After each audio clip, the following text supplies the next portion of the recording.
none rero bene data dusangira urugendo ruja mw'ijuru.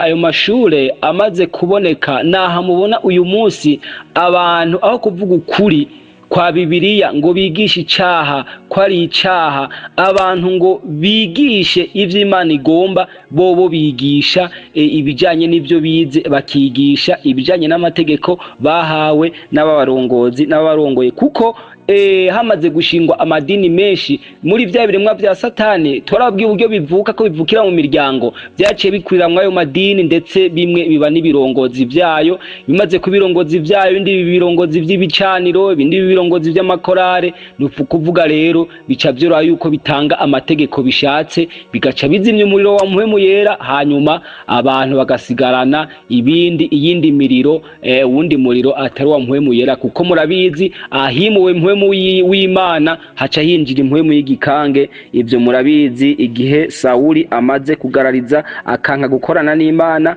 Imana imaze kumuta, mpwemu yera akamuvako, yaciye yinjirwamwo n'impwemu mbi y'igikange. Ivyo namwe murabizi nk'abasomyi ba Bibiliya. Yesu abahezagire. Rero ibi vya teoloji vyaciye biza mw'ubwo buryo, bica bituma rero inyigisho zigorekwa, abantu bagaca bigisha inyigisho zigoretse, abasataniste bagaca baza mw'ishengero ry'Imana bakigisha inyigisho zirimwo amayeri y'abadayimoni. Abantu ntibabimenya, abantu bakavugishwa, abantu bakakora ibikorwa n'ibimenyetso kanaka, bagasenga ingwara zigakira, ariko ari abadayimoni basutswemwo batabizi. Ivyo rero abantu benshi ntibabitahura. Nanje nk'umwe mu bakoreye muri ivyo, yabaye mu basengera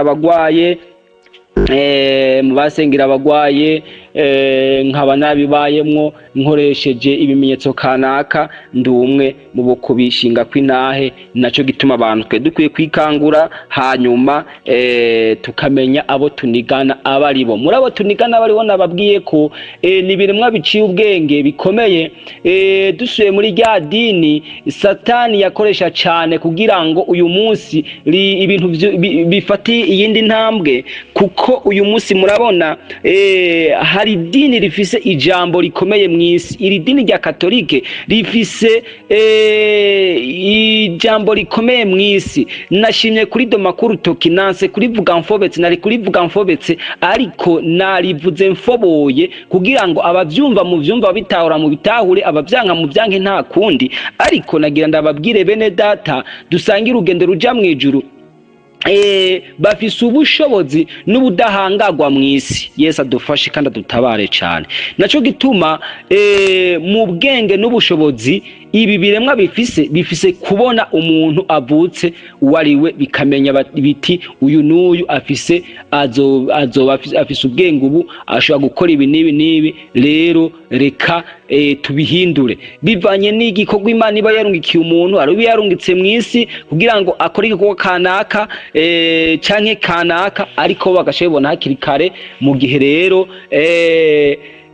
umuntu asamaye, ugaca usanga umuntu yibwe ivyiwe. Yesu adufashe adutabare. Naco gituma mubona Mwami Yesu turaguhimbiye ko wemeye kuza kutucura. Arakoze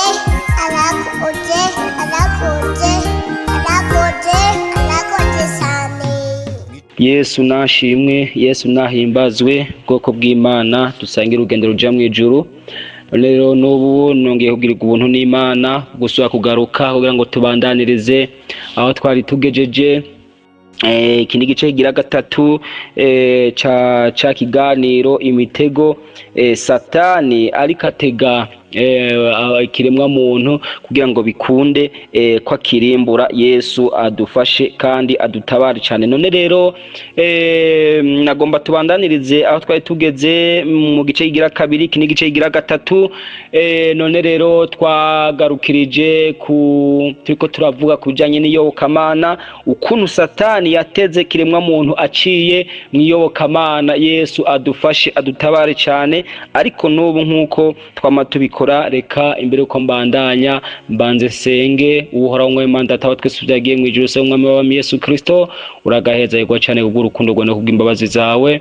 Ndakwinginze mwami, nugushiye kubana nanje ntabari jewe ariko abari ugaragara, uze Mana wigisha ubwoko bwawe Mana, uzobukoze ntaramurakanwa nawe wivugire mwami, uzobugize neza. Ibisigaye nyakuba ushije gutabara ubwoko bwawe, uzobugize neza. Ubane nanje muri byose kubw'umwana w'umukundwa Yesu Kristo mbisavyemwo, amena.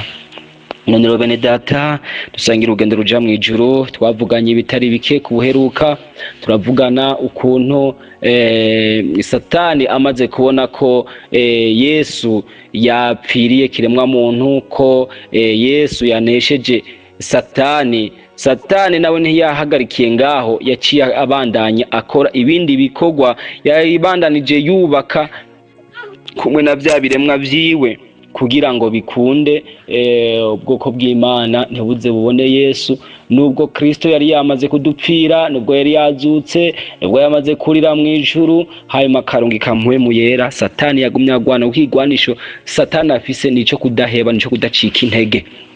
None rero bene data, reka tubandaniriza aho twari tugeze. Twage tuvugana ivy'idini ryashinzwe inyuma y'idini ry'umwami w'abami Yesu Kristo, kugira ngo iryo dini rize kugira iki, rize kuzimanganya no gufuta ibikorwa Yesu yari yarakoze, ariko riri inyuma ryikitse inyuma y'izina rya Kristo Yesu nashimwe. None rero twaravuganye ibitari bike, reka mbandanirize nyine aho twari tugejeje. Nukuvuga rero ibi biremwa byaciye bikora ikindi kintu gikomeye, bizana amashure yitwa ayiyobokamana. araha cyavuka ivyigwa bya teoloji ibishingiye kuri Bibiliya, kugira ngo abantu bige ivyo ibyateguwe. Yesu nadufashe kandi adutabare. Hari imirongo ntarengwa yaciye ishingwa muri ibi by'aya mashuri, abantu bagaca bagenda, kuko Satani yamaze kubona ko abantu bamaze kumenya ukuri, bamaze kumenya yuko hariho ibyagoretswe kandi bikeneye kugororwa, ariko naho nyene aca hagiramwo amayeri n'ubwenge bukomeye. Hacashingwa amashure y'inyigisho zitwa za teoloji, abantu baca bakwirikira ivyo, abantu bakuyoboka mpwemu yera bagaca bayoboka teoloji. Yesu adufashe kandi adutabare cyane. No kuvuga rero teoloji ishiza ije gusubirira mpwemu yera, ko Satani yamaze kubona ko abantu basuye kuronka mpwemu yera, kandi arazi yuko mpwemu yera nawe ariwe atanga amakuru ku bantu b'Imana. Yesu adufashe adutabare cyane. None rero bene data, dusangira urugendo ruja mu ijuru. Ayo mashure amaze kuboneka, naha mubona uyu munsi abantu aho kuvuga ukuri kwa Bibiliya ngo bigishe icaha ko ari icaha, abantu ngo bigishe ivyo Imana igomba, bobo bigisha ibijanye n'ivyo bize, bakigisha ibijanye n'amategeko bahawe n'abarongozi n'abarongoye. Kuko hamaze gushingwa amadini menshi muri vya biremwa vya Satani, turabwiye uburyo bivuka ko bivukira mu miryango, byaciye bikuriramwe ayo madini, ndetse bimwe biba n'ibirongozi vyayo. Bimaze kubirongozi vyayo, ibindi birongozi vy'ibicaniro, ibindi birongozi vy'amakorare. Nukuvuga rero bica vyora yuko bitanga amategeko bishatse, bigaca bizimya umuriro wa mpwemu yera, hanyuma abantu bagasigarana iyindi miriro, wundi muriro atari wa mpwemu yera. Kuko murabizi ahimuwe mpwemu w'Imana haca hinjira impwemu y'igikange. Ivyo murabizi, igihe Sawuli amaze kugarariza akanka gukorana n'Imana, Imana imaze kumuta, mpwemu yera akamuvako, yaciye yinjirwamwo n'impwemu mbi y'igikange. Ivyo namwe murabizi nk'abasomyi ba Bibiliya. Yesu abahezagire. Rero ibi bya teoloji byaciye biza mw'ubwo buryo, bica bituma rero inyigisho zigorekwa, abantu bagaca bigisha inyigisho zigoretse. Abasataniste bagaca baza mu ishengero ry'Imana bakigisha inyigisho zirimwo amayeri y'abadayimoni. Abantu ntibabimenya, abantu bakavugishwa, abantu bakakora ibikorwa n'ibimenyetso kanaka, bagasenga ingwara zigakira, ariko ari abadayimoni basutswemwo batabizi. Ivyo rero abantu benshi ntibabitahura. Nanje nk'umwe mu bakoreye muri ivyo, yabaye mu basengera abagwaye, nkaba nabibayemwo nkoresheje ibimenyetso kanaka ndi umwe mu bo kubishinga kw'intahe. Naco gituma abantu twe dukwiye kwikangura, hanyuma tukamenya abo tunigana abaribo. Muri abo tunigana abaribo nababwiye ko ni biremwa biciye ubwenge bikomeye. Dusuye muri rya dini Satani yakoresha cyane kugira ngo uyu munsi ibintu bifati iyindi ntambwe, kuko uyu munsi murabona hari dini rifise ijambo rikomeye mw'isi. Iri dini rya Katolike rifise ijambo rikomeye mw'isi. Nashimye kuri Domakuru Tokinanse kurivuga mfobetse, nari kurivuga mfobetse ariko narivuze mfoboye kugira ngo abavyumva mu vyumva bitahura mu bitahure, abavyanka mu vyanke nta kundi. Ariko nagira ndababwire bene data dusangira urugendo ruja mwijuru, bafise ubushobozi n'ubudahangagwa mw'isi. Yesu adufashe kandi adutabare cyane. Naco gituma mu bwenge n'ubushobozi ibi biremwa bifise kubona umuntu avutse wariwe, bikamenya biti uyu n'uyu afise afise ubwenge, ubu ashobora gukora ibi n'ibi. Rero reka tubihindure bivanye n'igikorwa Imana iba yarungikiye umuntu. Ari yarungitse mw'isi kugira ngo akore igikorwa kanaka canke kanaka, ariko bagashobora hakiri kare. Mu gihe rero umuntu asamaye ugaca usanga umuntu yibwe ibyiwe. Yesu adufashe adutabare. Naco gituma mubona habayeho ibatisimu y'inzoya. Irya batisimu abavyeyi muhagabire, ibatisimu y'inzoya iryifise ikintu ikora abantu batazi. Icambere nukuvuga irya batisimu y'inzoya, murabizi mu kubatiza inzoya n'ayandi mabatisimu atangwa hari ibimenyetso bikoreshwa. Ikimenyetso ca mbere n'urumenyetso rw'umusaraba bashira mu gahanga g'umwana. Ikigira kabiri ni ukumwubikako ibiganza. Ikigira gatatu ni indahiro. Yesu adufashe kandi adutabare. Indahiro y'abavyeyi, Yesu nashimwe. Indahiro y'abavyeyi barahira, barabarahiza. Yesu nashimwe. Ikigira gatatu n'amazi bamusukako ku ruhanga. Ikigira kane n'amavuta bamusiga. Ikigira gatanu ni buji, hanyuma n'igitambara. Yesu nabahezagire. Ivyo rero ni ibimenyetso bikorerwa ku mwana. Ivyo bimenyetso rero ni ibimenyetso satanike. Yesu nabahezagire. Ndakivuge ndagifuboye, ndabizi neza yuko kenshi abara bavyumva batwita ko twataye imitwe, ariko suguta imitwe suko tudakomeye, ariko ni kubera yuko tuba turiko duhishura ibihishijwe abantu, amabanga yabo akaba agiye ahabona. No kuvuga iki rero, ivyo bimenyetso byose nadondaguye ni ibimenyetso satanike. Gushira ikimenyetso cy'umusaraba mu ruhanga rw'umuntu, no kuvuga bitangura uba ariko aratanga iryo sakramento ry'ibatisimu, hama abavyeyi b'umubiri, hanyuma n'uwitwa umuvyeyi w'umutima ari we muhagarikizi. Ico ni ikimenyetso ca mbere. Hanyuma bagacamuswa ko y'amazi, kandi mubizi neza Bibiliya ibatisimu yemera ko ari umubatizo w'amazi menshi, nk'uko na Kristo umwami w'abami Yesu wacu yemeye akabatizwa mu mazi menshi, kandi atari uko yari umunyabyaha. Yesu adufashe kandi adutabare. Ibyo byose yabigize kugira ngo arangure ibishinzwe n'ibitegetswe, kugira ngo natwe tuze duce mu nzira yaciyemo. Yesu abahezagire. None rero ibuji n'amavuta n'igitambara, ivyo navyo bifise ubundi busobanuro. No kuvuga amavuta, buri kintu cyose buri mugigwa canke buri mugenzo umuntu akora bamusiza amavuta, ajya amavuta neza na neza aza kuboha, aza gukora cyo gikorwa nababwira. Umwana bagize ati muri aba bana harimo ibiremwa muntu byavutse bizokora ibikomeye. No kuvuga ry'amavuta aza kwica no gufata bwa bwenge bwa wa mwana bakabuboha bugaca buhindukira akazoca bangaho onye. Yari umuntu azovamwe ikintu kanaka bikaba bihereye ngaho, iyo atari ijuru rimanutse ngo rigira iki, ngo ritabare. Yesu adufasha dutabare. Naco gituma mwico gihe cyo mu bigwa bibatisimu abana bararira cyane, kuko impwemu zabo ziba ziriko zirataka, ziba ziriko zijanwa ahandi hantu, zimuriwe mu kindi kibanza zitazisanzwe zirimo. Yesu adufashe kandi adutabare. Amabuji buji. Ni ukuvuga buji nazo ni ikimenyetso gikoreshwa mu gihe abantu bagomba kwinjira kugiranira amasezerano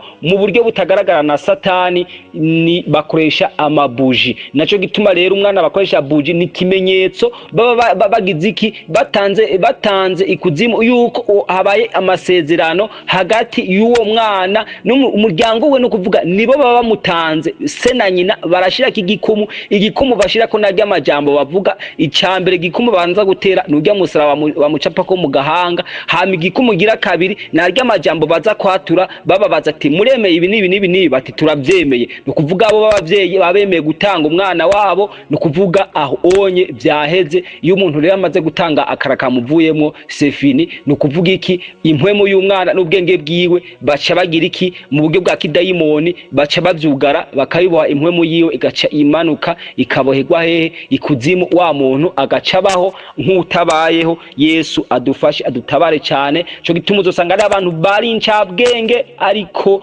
bavutse ari incabwenge, ariko ubwenge bwabo bwagize iki, bwafashwe ukuntu. Mu gihe ari cakiremwa baba babizi, iyo ari cakiremwa ntibiheza ngo bigire iki, bobo ntibibafata, kuko bo baba babizi mu buryo bwa gishetani, baba babona ico kiremwa icarico, ahubwo coco kica gishishikara kugwiza iki, imbaraga, kuko za nguvu bwa bushobozi bwari muri wa mwana w'umuntu nibwo baca bakoresha. Uko Satani ntavyiwe azi gukora ibintu akoresheje ivy'Imana yakoze, akoresheje ivy'Imana yaremye, agacaza mu bisa n'ivy'Imana, ariko aramayeri n'ikinyoma ariko arakora kugira ngo bikunde. Mwavyumvise mu ijambo twasomye mu gice ca kabiri, ryo jambo rivuga ngo uwo yamye ari umwicanyi. Yesu adufashe kandi adutabare. Bwa bwicanyi rero nababwira ubwa mbere ngaho aho buhera, atangura kwica kiremwa muntu kikiri gitonya, ndetse niyo akiri munda ari ahazananye bya planning familiare, burya n'ubundi buryo n'indi systeme, kuko bose ntibari muri iryo dini. Ni ukuvuga n'abatari muri iryo nabo baca bashikirwa biciye muri planning familiare. Ni ukuvuga baje ku buryo bamwe bashiremo ubugegene, abandi bugari ibitereko, abandi bugari bihimba. Ni ukuvuga abagabo babugare burundu, bitume rero abana bovutse baciye muri ubwo buryo ari biremwa Imana itanze kugira ngo bizoze kuyikorera, ntibigire iki, ntibivuke. Kuko icyo mwomenya, ibi biremwa bishobora kuvukira mu rugo rw'abakirisitu cyangwa rw'abapagani, nk'uko kiremwa muntu ashobora kuvukira mu rugo urwo ari rwo rwose, mbere no muri barya baba bakoze ibikorwa by'ubusambanyi, mugabo bakabikora hariho eta iyo babikoze ariyo barimwo hazovuka Imana iremeramwo umuntu. Naco gituma mugende musome muri Bibiliya, murabona yuko mu rukurikirane rw'umuryango Yesu yavukiyemo harimwo abari bameze mwe n'ubwo buryo mvuzemwo, ariko simvuze ko abantu mwoca mwiroha mu bikorwa by'ubusambanyi, habe namba. Yesu adufashe adutabare. Ni ukuvuga iki rero, ibi biremwa rero ni ukuvuga iki, bifise uburyo byagiye byononamwo abantu biciye muri iki kiyobokamana. Yesu adufashe adutabare. Harimwo ibintu byinshi sinobidondagura ngo ndabimare, ariko icyo mwomenya nuko hariho imirongo ntarengwa yashinzwe ku bantu b'Imana, hari imirongo ntarengwa yashinzwe ku bakozi b'Imana. Ni naco gituma abakozi b'Imana bamaze kwinjirirwa, hinjira ibindi biremwa mu ishengero ry'Imana, bica bigenda byonona urutonde, bizana urutonde rwabyo, kandi urwo rutonde byazanye rusa neza n'urutonde rwa mpwemu yera, nk'uko Yesu amaze iminsi ariko arasemerera aciye mu bo yatumye, kugira ngo umuntu wese, Yesu abahezagire, twama twasemereye n'abandi bariko barasemerera kugira ngo umuntu wese amenye ibi. Naco gituma aho ivyo biremwa biri mu madini atandukanye, usanga hariho ibikorwa ntarengwa byashinze umuntu ahantu adashobora kurenga. Ni ukuvuga igisha, ariko ntuzorengura urutonde, hacajaho urutonde, hacajaho bariyeri zituma abantu badashobora kurengana ngo babandanye bashike kubihishura y'amabanga, canke ngo abantu basenge buzure mpwemu yera. Ko amaze kuronka mpwemu yera, amabanga acagira iki, acameneka akaja habona. Yesu adufashe kandi adutabare cyane. None rero bene data, kuri iki kijanye n'iyobokamana ni byinshi sinobimara. Haciye hinjizwamwo ibimenyetso bitandukanye, namubona hagenda hakoreshwa amavuta arya amavuta nabwiye ko afise ubusobanuro bwinshi. Hariho ibimenyetso usanga ku masengero, ubu rero n'amasengero ya giprotestant ibyo bintu bikorayo, naha mubona inyambaro abantu bambara uko bashatse, bakambara kidayimoni kandi bari kwambara nk'abantu b'Imana. Ivyo byose ni imitego. Ni ukuvuga ube mu idini, usenge, uririmbe, uvuga izina rya Yesu, ariko wambaye inyambaro z'abadayimoni, wisize nk'abadayimoni, ibintu byose witenze igitambara nk'abadayimoni, ibintu byose wambaye ibirato biriko amagufa, wambaye amashati ariko amagufa, wambaye amakostime ariko triangle ku gafuko inyuma, uri mu rusengero rucavyemwo triangle cyangwa rucavyemwo umutima cyangwa rucavyemwo ibindi rurimwo amashusho, abantu bagaca babaho bitwa ngo bavuga izina rya Kristo, ariko ubwa mbere bariko basengera ahantu hahumanye, ubwabo nabo nyene bahumanye. No kuvuga ijuru rica ribona nk'ikizira, rica ribazinukwa. Yesu adufasha dutabare. Nico gituma ubona ariyo mayeri Satani yagiye akoresha mu kuzimya ishengero ry'Imana, guhera aho ubutumwa bwiza bwaturutse buva za Swede. Murabona ibiriko birabayo muri no myaka, aho ubutumwa bwiza bwaturutse, abantu b'Imana bakabohoka, ibitangaza bigakorwa, abantu bakuzura mpwemu yera. Ariko uyu munsi aribo basigaye bashigikiye abatinganyi, aribo basigaye byarononekaye, ibintu byarapararanganye, ndetse bakaba bamwe no mu bikoresho biriko birakora kugira ngo ishengero ry'Imana ryo mu Burundi risambugwe nk'ubwo buryo ryagiye risamburwa n'ahandi. Ariko barahumba ntibazobishikako, kuko Yesu Kristo mwami w'abami aje kubihindura, kandi byose abibereye maso. Azobihindura kuko arazi neza ico yateguriye ubwoko bwiwe. Yesu adufashe kandi adutabare. Bene data, ibintu muvyumve kandi mubishire ku mutima, ntimubifate minenegwe, kuko aha birakomeye. Cyo gituma muri no myaka mubona hariko hazi ibintu byinshi, uza gusanga abantu benshi harimwo abadamu canke abakozi b'Imana bariko bazana iyindi mico n'imigenzo mu ishengero, bakabamwe ugasanga abadamu bariko bazana gusiga amafondote, guhindura imishatsi, gusiga amaproduit, amakanta mu mitwe mu ishengero ry'Imana, kandi ivyo bitari bimenyerewe. Niyo ni systeme Satani ariko arazana kugira ngo abamama mwese mwirekure muri ivyo bintu. Inyambaro, ibitambara hari inyambaro z'ibitambara, hari ibikofero abadamu basigaye bambara, ivyo byose kugira ngo muboneke imbere y'Imana muhumanye. Hari inyambaro abantu basigaye bambara, amabere akagendera hejuru, ibitugu bikagendera hejuru. Izo zose ni inyambaro zituma abantu bahumana. Ibirato biri ku ubuyeye kandi atamukize wayambara ubuyeye, ivyo byose ni biratuma abantu bahumana. Abantu bakaca baririmba, bamwe bafise amamenshi, abandi bafise ibisuku iki, no kuvuga basize amatiro n'amarabero kuki ku mibiri yabo, no kuvuga urusengero rw'Imana bakagonona, bakarusiga k'imicafu. No kuvuga rero Imana igacibazinukwa. Ivyo byose na mayeri Satani yazanye mu citwa iyobokamana. Mu iyobokamana rimwe ibintu byinshi sinobidondagura ngo ndabimare.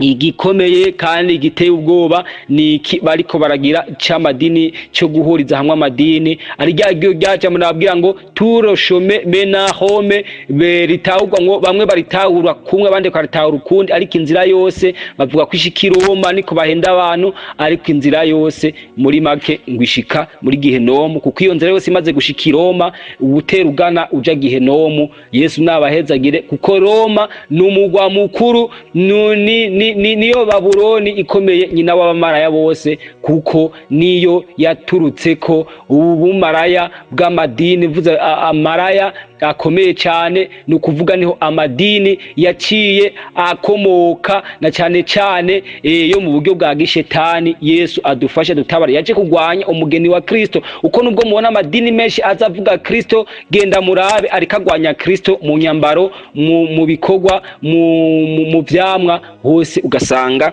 agwanya Kristo. Yesu adufashe kandi adutabare cyane. None rero nivyo biri muri ya ntumbero ya bya bihugu, biri muri wa munara wa Babeli uri kurubakwa, ukorera ababwiye kuri kubakwa mu bice bitandukanye, ariko kugira ngo bize bikunde kibi kintu kimwe, bikunde ko haba idini rimwe, habe intwari imwe n'ifaranga rimwe. Ngico igisigura Babeli, umunara wubakwa, no kuvuga leta imwe ni rwa rurimi rumwe, idini rimwe ni rwa rurimi rumwe, ifaranga ni rwa rurimi rumwe. Yesu nadufashe kandi dutabare. Ariko ivyo vyose ntibizoshoboka Yesu atarategura umugeni, ntibizoshoboka ikanguro ritaraza kugira ngo abantu umugeni ategurwe isi yose, hanyuma amaze gutegurwa isi yose ico kizoca cubakwa, hanyuma gikunde ya nouvelle ordre mondiale bikunde ko bayubaka,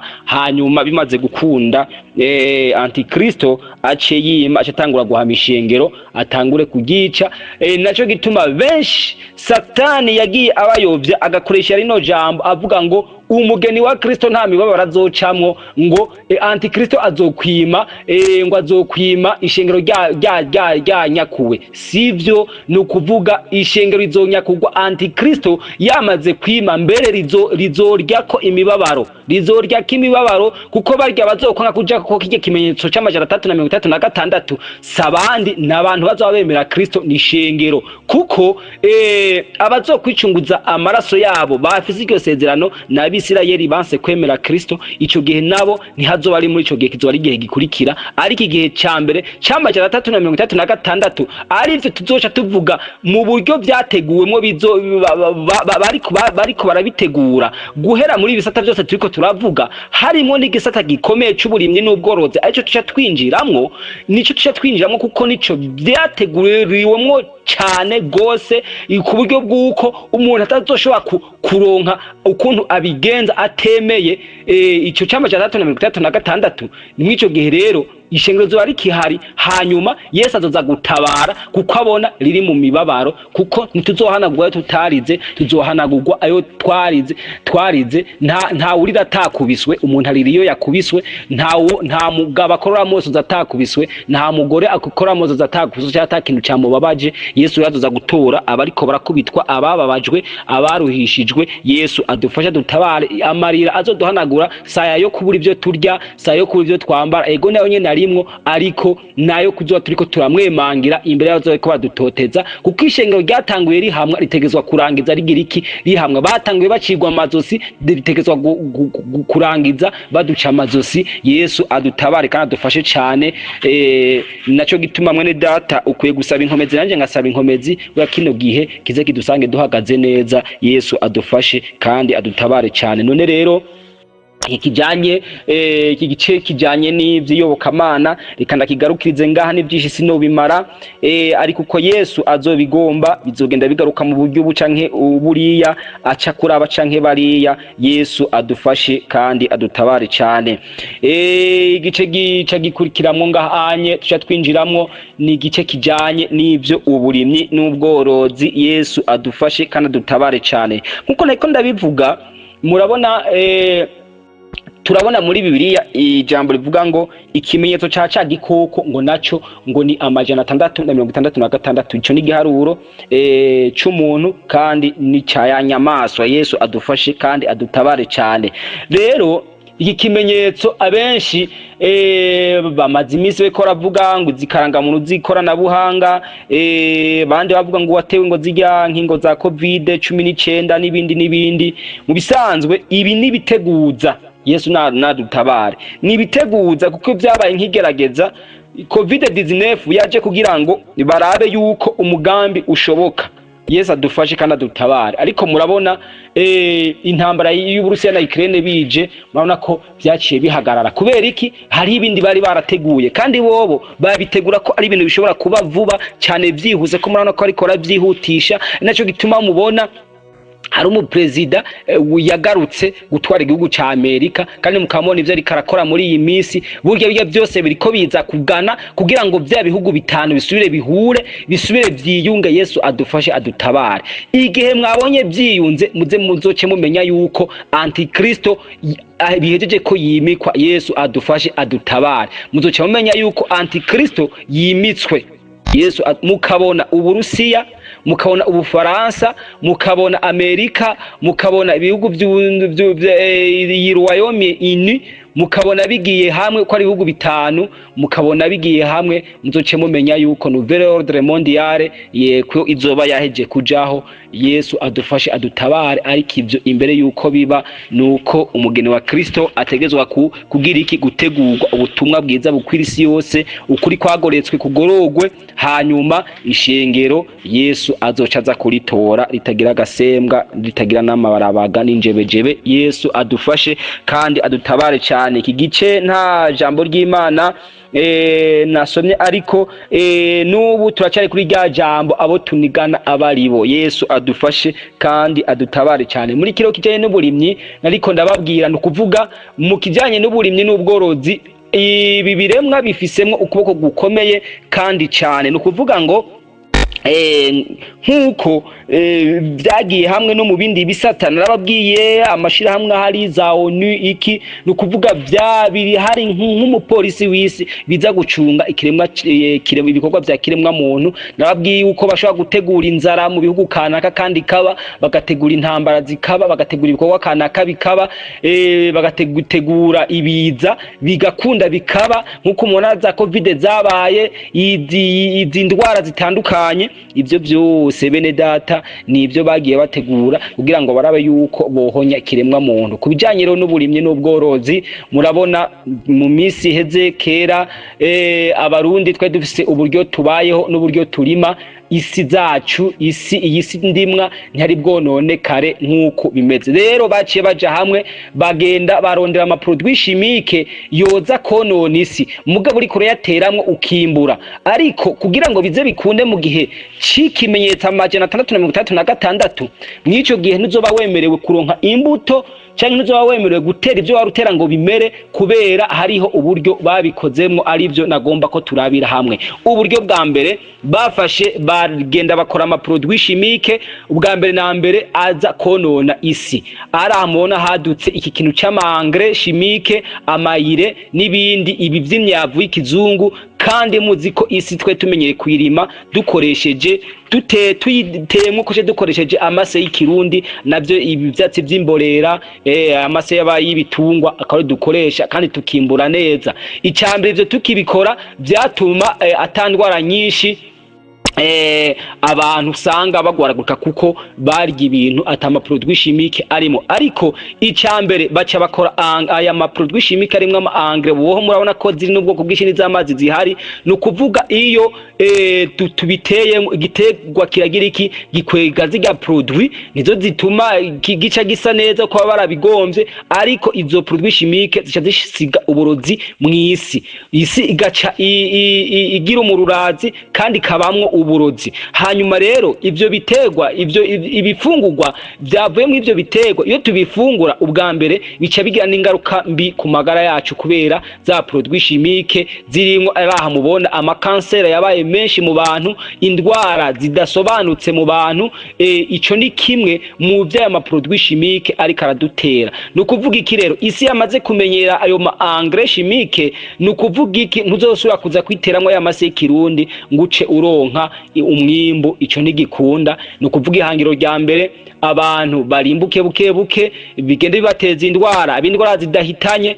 No kuvuga igihe uwo mwavu batawutanze bawugaye, inzara icitera. No kuvuga rero mu gihe c'ikimenyetso c'636 ntuzowemerewe kuronka iyo engrais utemeye ko bakigushirako. Ubone wo mutego wa mbere, kandi urumva utayironse. Isi yaramaze kumenyera ivyo, ntavyo gufungura uzoronka. Yesu adufashe adutabare. Kigira kabiri, baca bafata imbuto, bagakora imbuto nazo nyene zo mu laboratoire zatewe imiti kanaka. Aramubona bazanye imbuto zitwa intuburano, imbuto za kijambere, kandi izo mbuto usanga ari imbuto zimbuka cyane kurusha izo twari dusanganywe. Kubera iki vyama produit abari muri zo, ikizokwereka yuko ari umutego twatezwe. Iyo mbuto ntuzoyitera kabiri ngo isubirize, urayitera irya mbere, irigira kabiri ntiwimbura. Nk'akarorero murabona ibigori twara turima vy'amasega vya kirundi twamenyere kurima, ushaka kukirima imyaka 50 ukazoga umucimbura, mugabo ibi bishasha bita ngo na hybride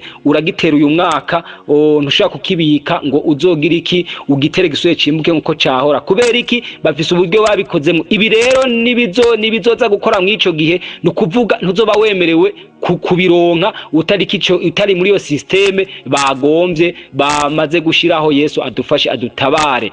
Naco gituma bavuze gutegura guteza inzara ku isi biroroshe, kuko baramaze kugira iki, baramaze kubikora mu mpande zose. Isi yacu yamaze kumenyera bino bintu. Murabona nka iwacu umwavu uri kurabura, amasa ari karabugwa, urabona ko uburimyi buca bucumbagira. Kubera iki? Isi yaramaze kwakira uburozi bwinshi, kandi natwe twaramaze kumenyera yuko ari byo vyimbuka, ari byo bitanga byinshi. Mwico gihe rero uca usanga rero ubukene bubaye bwinshi, kuko aba bantu ibyo bashaka bagomba guteza systeme ya mbere, ni uguteza ubukene mw'isi baciye mu ntambara, baciye mu nzara, baciye no mu biza, kugira ngo abantu bamaze gukena hanyuma barateguye ibyo bazoca bahiki baha abantu. Naco gituma turaza kuvuga no ku vy'amahinguriro bamaze gukora, ariko arakora uyu munsi, akora ibintu vyitwa ngo nivyo guhangana n'ibihe vy'ibiza n'inzara bigiye kuza, uko bo bazi uburyo bagize iki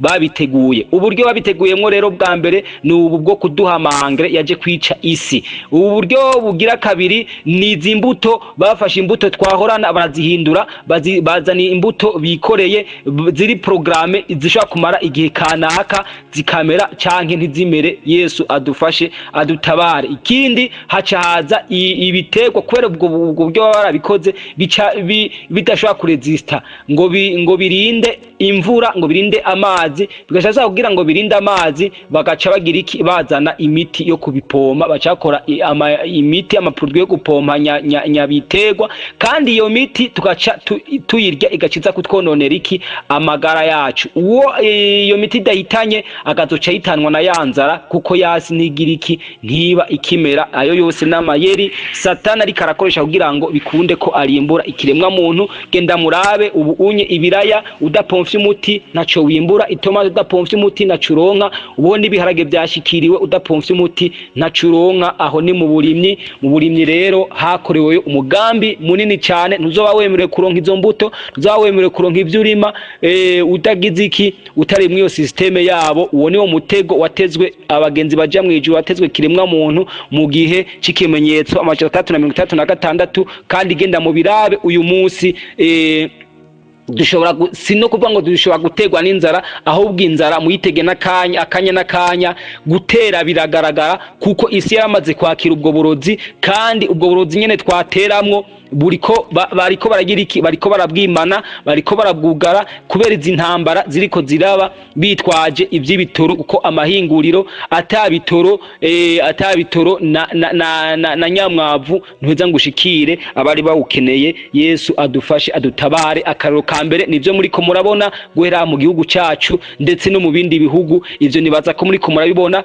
imihingo myinshi ubudateye mwiyo myavu. Ariko bene ndati nama nogira ko ndabagira nuko umuntu wese yosubira akamenyereza isi ndimwa kuyirima atavyo bintu, atabwo burozi ariko arashiramwo. Yesu adufashe adutabare cyane. Mu kijanye n'ubworozi naho baci bafata ibitungwa, bazana ibitungwa vya kizungu. Genda murabe mu misi heze abantu mu gufungura wasanga umuntu hari inka z'ikirundi, kandi wasanga n'amavuta byaba bigwiriye, amavuta y'inka nayo agatuma abantu bayafungura, kubera yabara amavuta ataciye mu bindi bintu by'amahingiro niki, bigatuma abantu batanagwaragurika, ndetse akanababera n'imiti y'indwara zitari nke. Ariko uyu munsi haje izi nka batera imiti, ukuvuga n'amatatunwa barimo bwa bumara bwa ya miti, egome zitwa ngo zikamwa menshi. Ariko genda murabe uyu munsi si hamata gwiriye, siho n'amavuta gwiriye. Kubera iki? Bo babikora babizi, bakora ibintu bateguye, kandi bazi n'ihangiro n'umusaruro bizogira iki, bizobavyarira. Rero genda murabe ibitungwa byose acakogwa imiti, mama wanje ngo niyo kubikingira ingwara. Ariko mugenda mukaraba uyu munsi siho dufise inka nyinshi, so dufise impene nyinshi, so dufise intama nyinshi kurusha kuri basokuru n'abasokuruza bacu. Yesu adufashe cyane. n'ikimenyamenya uyu munsi nta muntu akirya inyama imaze ukwezi ibitse mu buryo bazibikamwe ico gihe, nta n'ivyo tuzi, nta n'ikindi, nta muntu muri no myaka arya ico bita ikindi, nta uhari. Ariko genda murabe basokuru yashobora kumara imyaka 100 kubera uburyo bafungura n'uburyo bitegurira ibyo kurya byabo. Ni ukuvuga rero ubwa mbere na mbere utemewe kuronka umwavu, ntiwemererwe kuronka ibiterwa, ntuzoba ufise n'ubushobozi bwo kuronka na nyanka, ntuzoba wemerewe kuyigura kuko ayizo bigurwa nayo uzoba ufise, kandi nta n'uburenganzira uzoba ufise bwo kuyigura kuko ya yindi y'ikirundi yari kumara imyaka n'iyindi ntayo ufise, kuko izo zindi ya miti naho yanka uyirose, ya miti uzoyitera uzoyironka, utayirose izocigira iki, izocipfa. Uwo nundi mutego. Kandi ya mata canke za nyama zatewe vya ya miti biragaruka bigaheza bikagira ingaruka mbi ku magara ya twebwe abana b'abantu, tugaca tubura inyama zikwiye turya, tugaca tubura n'iki n'amavuta y'inka. Yesu adufashe kandi adutabare cyane. Aho ni mu kijanye n'uburimyi n'ubworozi, kandi no mu buryo dufungura navyo nyene baciye bavyigako ku buryo uyu munsi baciye bakora ibintu ngomba ko mwumviriza cyane. Yesu adufashe adutabare, kubera bakoze ivyo bo bace bagira bati kugira ngo duheraheze kandi turimbure neza ikiremwa muntu, reka tubakorere rero ivyo bazofungura byavuye mu buhinga no mu maproduit chimique tuba twakoze. Nico gituma hariho amahinguriro uyu munsi ariko arakora ibintu en plastique. Mwarumvise canke muramubona umuceri uva mu Bushinwa uri en plastique, ukozwe muri plastique, muga abantu benshi navyo bazi kandi barawufungura. No ngaha mu gihugu iwacu uraboneka, ugasanga abantu ko barya plastique, ivyo navyo bigaca biza bikagira iki, bikaza gutwicira amagara. Yesu adufashe adutabare. Ni ukuvuga rero ubu hageze yuko bashobora gukora ubushaza bwa buri en plastique, muga ukabona ari buto, tutazi ko ari ubwo bakoze inyama, bagakora inyama z'inkorano. Niyo bari ibintu vyitwa ngo na mata bazana ngo nayifu canke bitekeye.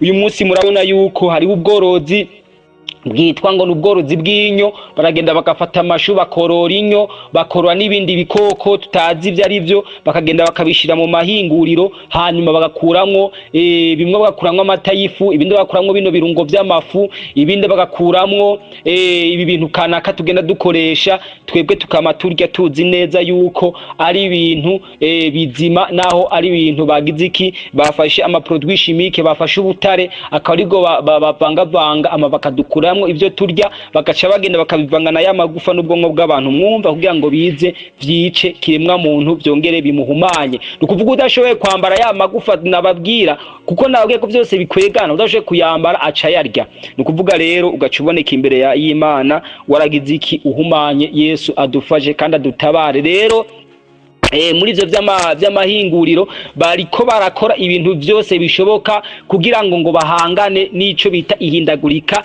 ry'ibihe, kuko ngo hari kugwirirana kw'abantu, kuko bobo babitegura bazi n'uburyo babiteguyemo. Ni ukuvuga rero ivyo bintu bavuga ngo bariko bategura ivyo kurya bizotuma ngo abantu babaho mu gihe kanaka. Ni ukuvuga babishizemwo ubwo burozi ku buryo bw'uko kiremwa muntu azokwisanga yarimbutse. Erega bo naho bo barabitse ko atari abantu, ni hamwe hageze ku munsi w'imanza bazodushinyagurira, kuko bobo batari abantu. Yesu adufashe kandi adutabare, kandi atwe baduhenze turi ibiremwa vy'Imana. Yesu adufashe adutabare. Rero mu vy'amahinguriro rero murabona uyu munsi nababwiye ko barakora ibintu bitandukanye, ubushaza, ubuki, ibintu turya bariko baragerageza nk'amahinguriro yo mu Bushinwa. Ibintu birakogwa kandi birashoka naha ni wacu muri Afrika. Yesu adufashe kandi adutabare cyane, bikaza ari ibintu bakoze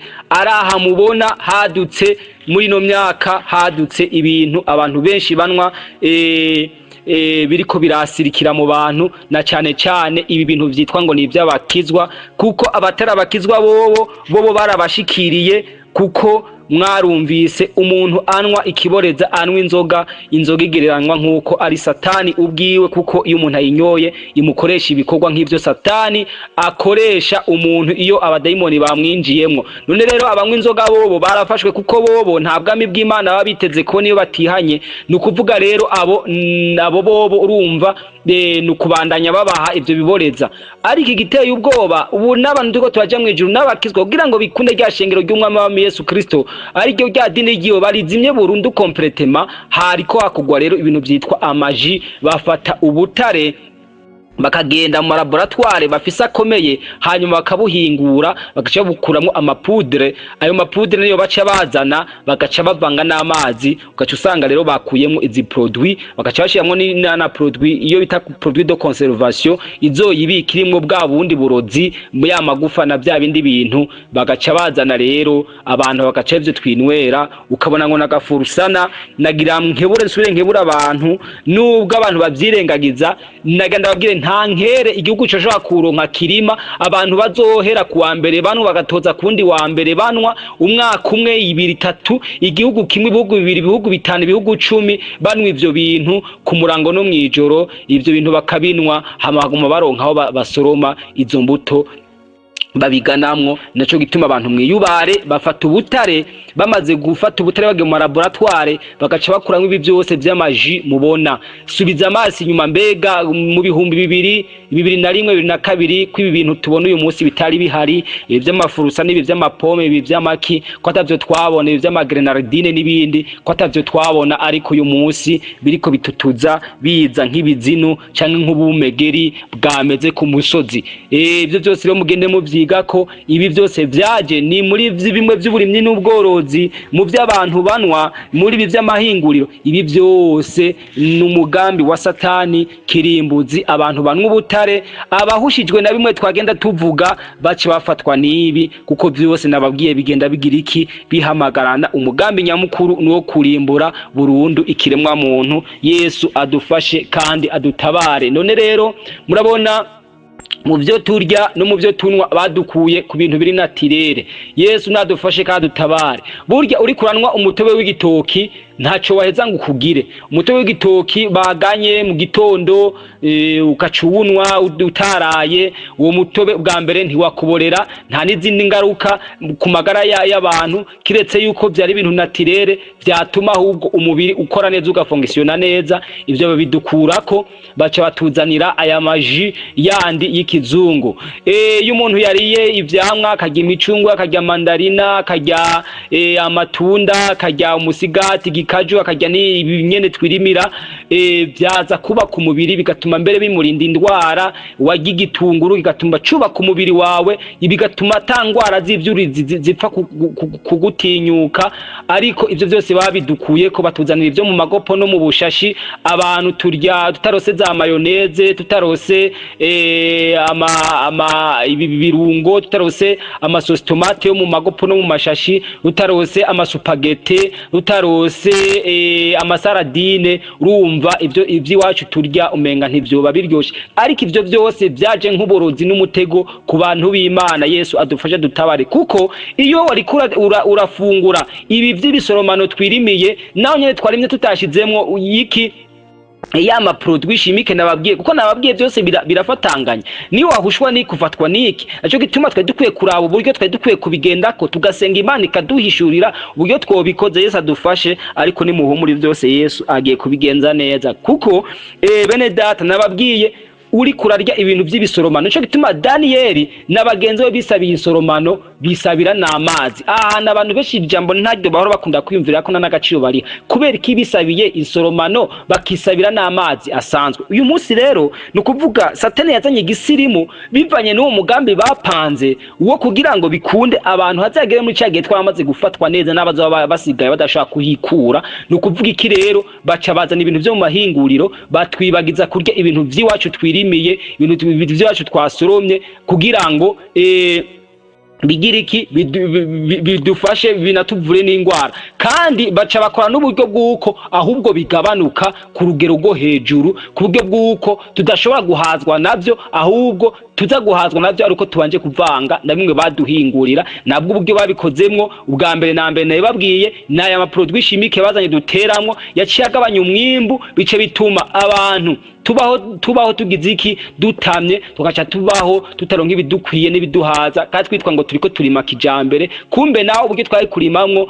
isi yacu ikimbuka kaduha ibidutosheje n'ibiduhagije twaragize iki barabitunyaze. Yesu adufasha dutabare ni iki bariko barakora cyo gukura imbuto kama muri twebwe bariko batuzanira ibintu vyabo bakoze bikaba bimwe mu biza kutwicira amagara yacu. Yesu adufashe kandi adutabare cyane. Mwoca mwibaza muti none ko tubona ibintu byinshi byagiye bihinduka, hari amasezariyene uyu munsi agenda ba hirya no hino, ibi byose hari indwara amakansera n'ibiki, ibi byose byagiye biva kuri bino bintu turiko turafata, turiko turanwa kosubiza ubwenge inyuma, musubira inyuma. Abafise basekuru babo, abafise bayinakuru babo ba kera, mubabaze kera mwafungura gute, mwambara gute, mwagikimuza gusanga bino bintu turiko turababwira ari byo twanyazwe, ari byo badukuyeko kugira ngo bikunde batwifatire neza. Baciye mu citwa iterambere, baciye mu citwa igisirimu, baciye mu citwa ibintu vya kijambere. Nico gituma rero ikijambere cyo gisirimu kiriko kiratwica, tugiye ko kijakariramwo. Twabaye abaja babo, tuba abakozi babo, tuba ababajakariye tutabizi. Yesu adufashe kandi adutabare. Bene data, dukwiye kwikangura kuko igihe tugezemwo si cyo gufina, ni igihe cyo kwikangura, si igihe cyo gusinzira. Yesu adufashe adutabare. Mwumvise rero uburyo bagiye bategura ibi bikorwa kugira ngo bikunde badufate na cyane cyane mu by'uburimyi bize bikunde kimezo cy'amajana 366 kije gishigwe ku bantu bataronka aho bagica. Camwibaza rero umuntu agutegeye ku byo kurya uko mumenye na Adamu na Eva icyo bategewe ko yabaye inda. Esawu icyatumye atanga ubusamuragwa bwiwe yabuguze ibiharage, yabaye inda. Yesu adufasha dutabare. Samusoni cyatumye bijya byose bimushikira, bwabaye ubuki yariye akuye mu kirangara, abukuye mu kirangara ca yantuze ya ntambwe yari yishe mu muvyimba wacu.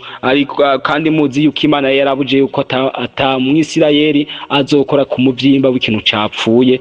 Yesu adufasha dutabare. Ariko wewe abirenga ko, ahubwo ntiyanawo arengera kukora ko gusa, ahubwo arya nibivuye muri wo. Yesu adufasha dutabare. Uyu munsi natwe tuko tugira ibyahumanijwe, tuko twambara ibyahumanijwe, kandi muzi neza yuko natwe rika turabisirayeli. Abantu bose bamenye Kristo turabisirayeli. Yesu turabayuda. Yesu nashimwe. Igyo rero nico abantu birengagiza bakiyobagiza muri no myaka. None rero ijanye n'uburimyi, bene data, ico no bahanura enda nimuze dusubire. Yesu nabahezagire dusubire novuga kuvya basokuru, dusubire dukore turime nkuko basokuru bakora, dusubire twambare nkuko basokuru bambara, dusubire byukuri turabe neza ibi bintu vyitwa ngo ni vya kijambere, tubanze tuvyihoze. Kandi ivyo Yesu ashoboye kubidukorera mugabo tubanje kugira iki kumugamborukira, uko arakugomba nanje arangomba, uko yaradupfiriye yaje kubambwa kubera wewe nanje. Yesu adufashe kandi adutabare. Aho nikijanye ku by'uburimyi n'ubworozi, kandi ngira ngo murabona ubu siho twimbura byinshi kurusha mu myaka iheze. Ubu siho dufise umwimbu munini, ubu siho dufise ibiryoshe kurusha ibyo mu minsi iheze. Uyu munsi siho turonka inyama nyinshi turya, uyu munsi siho turonka ivyamwa byinshi, uyu munsi siho turonka ibigori byinshi kubera turimo imbuto z'intuburano. Uyu munsi siho turonka ibihaya byinshi kubera haje ibi bya kijambere byavuye mu laboratoire bagakora tubanza gutera imiti. Uyu munsi siho turonka imyimbati myinshi, uyu munsi siho turonka ibijumbu byinshi. Oya habe namba, ahubwo uyu munsi niho twabibuze kubera aro system yaje kugira ubwa mbere bibanze bigabanuke, hamwe nabo bifunguye ari byo bugumye bafungura banze babireke, hanyuma baca baja muri bya bindi byo mu mahiri byavuye mu mahinguriro. Yesu adufasha dutabare cyane, kandi byakozwe ku buryo bw'uko n'umwene gihugu mutonya ari hariya mu mihana bimushikira, kuko onja iramushikira, sukumira mushikira, tayari iramushikira, sostomate yo mugashashi iramushikira, yo mukakopira mushikira, amavuta yo mugasashi amate yo mugasashi aramushikira, nukuvuga tutavuze ibi vyiboreza, tutavuze nibi vy'amaji, aho tubaye ivyo turavyihoza kuko byo biratumariye kabacu. Yesu adufashe adutabare, cyo gituma mubona mu mpande zose twagiye dufatwa tubimbohe, twongera tuba n'imbata za bino biremwa, tubimbata z'abadayimoni.